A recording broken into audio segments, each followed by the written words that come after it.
नमस्कार मित्रों, नए वर्ष 2026 की आप सभी को हार्दिक शुभकामनाएं। ईश्वर से प्रार्थना यह वर्ष आप सभी को बहुत बड़ी खुशियां दे, आपकी उम्मीदों को पूरा करे। इसी के साथ इस वर्ष का मैं ये पहला वीडियो आपके सामने पेश कर रहा हूं। आप इसको गंभीरता से सुनने का कष्ट करें और इसमें जो भी आपको ज्योतिषीय मार्गदर्शन बताया जाए उसका पालन करें, आपको बड़े लाभ मिलेंगे।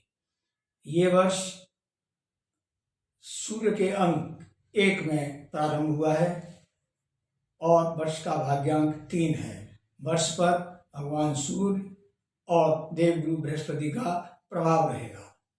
इन दो के अलावा वर्ष पर्यंत दो ग्रह अपनी स्थिर अवस्था में यानी उसी स्थिति में पूरे वर्ष रहेंगे। वो दोनों छाया ग्रह राहु और केतु हैं और दोनों ही चमत्कारी होते हैं। मैं क्रमशः संक्षेप में बताने जा रहा हूं कि जिन लोगों के मूलांक 1, 2, 3, 9, 7 एवं 8 हैं उनके लिए यह वर्ष बहुत मुफीद, बहुत लाभकारी सिद्ध होगा, विशेषकर मूलांक 1, 2 और 3 के लिए। कारण ये ग्रह इन अंकों के या तो स्वामी हैं या इनके परम मित्र हैं। 7 और 8 के साथ एक सहयोगी के रूप में ये अंक काम करेगा, तो इस अंक वाले लोग जो हैं लाभान्वित होंगे। रही ग्रहों की बात, बृहस्पति 3 बार पूरे वर्ष में राशियों के साथ बदलाव लाएंगे। पहला बदलाव जो वर्तमान में चल रहा है उसके सापेक्ष 2 जून 26 को होगा। दूसरा 31 अक्टूबर 26 को होगा और 31-26 अक्टूबर से आगे जाकर यह जनवरी 27 में होगा। यानी अगले वर्ष के आरंभ तक बृहस्पति तीसरे परिवर्तन यानी 31 अक्टूबर 2026 के बाद फिर से सिंह राशि में रहेंगे और वो बदलाव भी बहुत अधिक महत्वपूर्ण होगा। हालांकि इस वर्ष में सिंह का बृहस्पति 2 माह राशियों को प्रभावित करेंगे। संक्षेप में आप भगवान सूर्य और देवगुरु बृहस्पति की विशेष आराधना करें। आप जिस किसी भी रूप में ईश्वर को मानते हैं उनकी आराधना करें।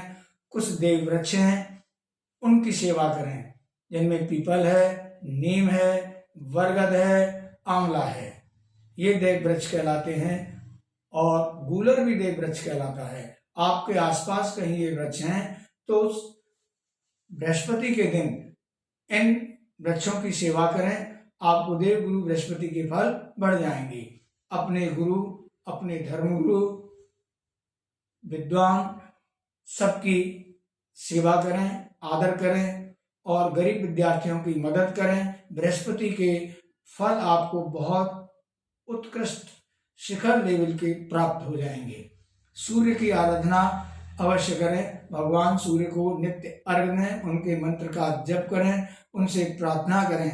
आप भरोसा करें सूर्य की आराधना से इस वर्ष में यदि आपने तन्मयता के साथ मन लगा दिया तो समस्त ग्रह बाध्य होकर आपको श्रेष्ठ फल देंगे।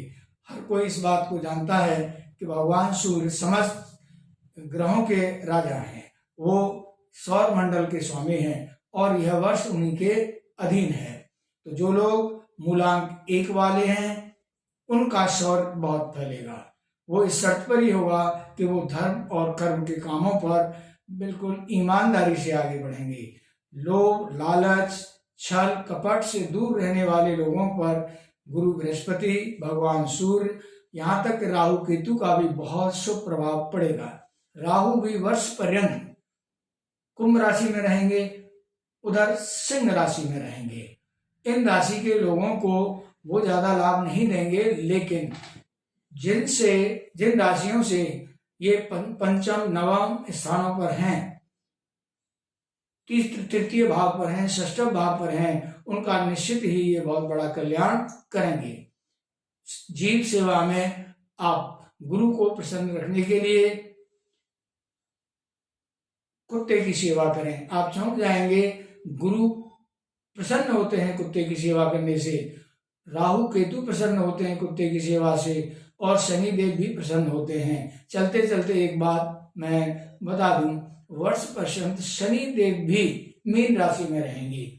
जिन पर साढ़े साती है या ढैया है वो शनि के उपाय करें, शनि की रिंग पहने, यानी काले घोड़े की नाल का छलना पहने। ये वर्ष निश्चित तौर से बहुत अच्छा होगा। मैं इन्हीं शब्दों के साथ अपनी वाणी को विराम देता हूँ। ईश्वर आपका कल्याण करें। नमस्कार।